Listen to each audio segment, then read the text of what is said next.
красивая. В книжке написано, что на ней есть полграмма золота. Никита Перов показывает свои золотые медали. Все за победу в Международной олимпиаде школьников по химии. Уже второй год подряд Никита Перов здесь лучший. Задание он решил за 5 часов. Было сложно уложиться время. В теоретической части было 10 задач. То есть там стопка листов заданий и листов для ответов. 100 листов, в общем-то, было. То есть еще очень много времени уходило чисто на то, чтобы прочитать все. В прошлом году писали Олимпиаду заочно, был только теоретический тур. В этом году Международная химическая олимпиада прошла в очной форме в швейцарском Цюрихе. Участвовали 348 школьников из 90 стран мира. Россию под нейтральным флагом представили 4 ребят из Татарстана, Башкортостана, Московской области и Алтайского края. На родину вернулись с 3 золотыми и серебряными медалями. Наш Никита Перов в рейтинге среди всех участников занял 3-е место. Никита Перов, individual participant.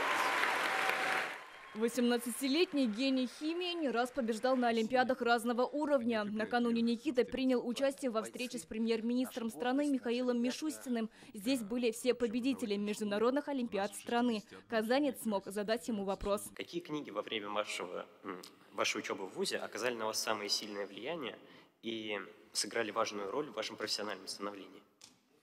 Очень хороший вопрос. Я назову тебе 3 книги. Первая – Перельмана книга «Занимательная математика», которая меня привела в математику. Кто читал?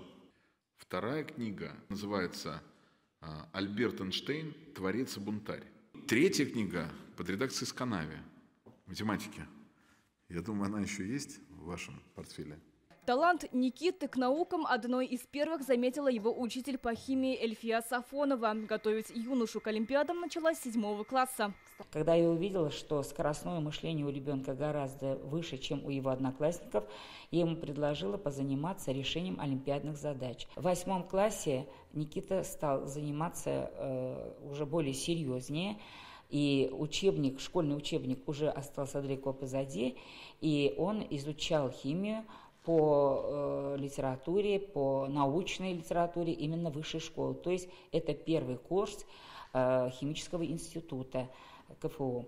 Никита Перов решил, высшее образование будет получать в Казани. Здесь сильная химическая школа. Без вступительных экзаменов его уже приняли в КФУ. Он будет изучать фундаментальную и прикладную химию. Насчет лаборатории и технического оснащения могу сказать, что КФУ в некоторых областях опережает МГУ.